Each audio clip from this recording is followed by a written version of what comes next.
दुनिया में कई देशों में जंग छिड़ी है।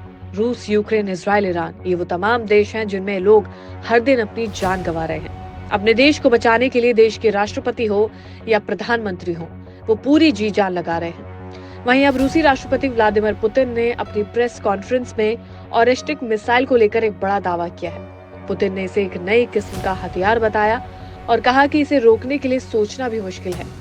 पुतिन ने इस बात पर भी जोर दिया कि यूरोप में तैनात कोई भी एयर डिफेंस सिस्टम ऑरिस्टिक मिसाइल को रोक नहीं सकता। पुतिन ने दावा किया कि पश्चिम के पास ऐसा कोई एयर डिफेंस सिस्टम मौजूद नहीं है जो ऑरिस्टिक मिसाइल को टारगेट कर सके या फिर इसे नष्ट कर सके। उन्होंने कहा कि अगर पश्चिमी देशों को इस बात में शक है तो इस मिसाइल के जरिए इसका सबूत भी दे सकते हैं कि ये कितनी ताकतवर और कितनी खतरनाक है।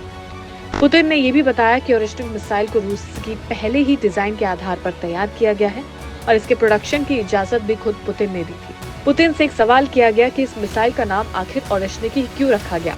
हालांकि उन्होंने कहा कि इसका कारण उन्हें नहीं पता है। रूस ने हाल ही में ऑरिस्टिक मिसाइल से यूक्रेन पर हमला किया था, जिसका वीडियो देखकर पूरी दुनिया चौंक गई थी। पुतिन ने प्रेस कॉन्फ्रेंस के दौरान ये भी कहा कि यूरोप में मौजूद एयर डिफेंस सिस्टम रूस की ऑरिस्टिक मिसाइलों को नहीं रोक सकता है। उन्होंने पश्चिमी एयर डिफेंस की सफलता की संभावना को बिल्कुल शून्य बताया।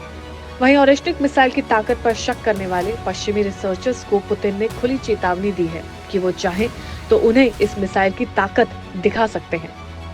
पुतिन ने कहा कि अगर पश्चिमी रिसर्चर्स मानते हैं कि ऑरिस्टिक मिसाइल को रोका जा सकता है तो उन्हें एक तकनीकी प्रयोग का प्रस्ताव देना चाहिए। पुतिन ने पश्चिमी देशों को टेक्निकल एक्सपेरिमेंट प्रपोजल दिया है। पुतिन ने कहा कि वो इस तरह के एक्सपेरिमेंट के लिए तैयार हैं और ये देखना चाहते हैं कि क्या दूसरा पक्ष भी इस एक्सपेरिमेंट के लिए तैयार है। उन्होंने कहा कि ये टेक्निकल एक्सपेरिमेंट दोनों पक्षों के लिए सही रहेगा और इसका परिणाम देखना दिलचस्प होगा। पुतिन के इस बयान से साफ होता है कि रूस ऑरिस्टिक मिसाइल के लिए पूरी तरह से कॉन्फिडेंट है और पश्चिमी देशों को इस हथियार की शक्ति को लेकर चुनौती दे रहा है। और बात करें रूस की ऑरिस्टिक मिसाइल की, तो इसकी चर्चा हर तरफ है। रूस की ऑरिस्टिक मिसाइल से यूक्रेन के निप्रो शहर पर भी हमला किया गया था। इसकी रेंज काफी लंबी है और ये दुनिया के 9 अमेरिकी सैन्य बेस पर निशाना रखती है। इस मिसाइल की रेंज 9 अमेरिकी बेस पर है।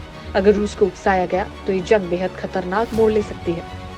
रूस की मिसाइल अलग अलग इलाकों में है और अगर इसे लॉन्च करता है तो अमेरिका के 9 सैन्य ठिकानों को तबाह किया जा सकता है। हालांकि रूस ये कदम तभी उठाएगा अगर उसके नागरिकों को नुकसान पहुंचाया जा सकता है तो।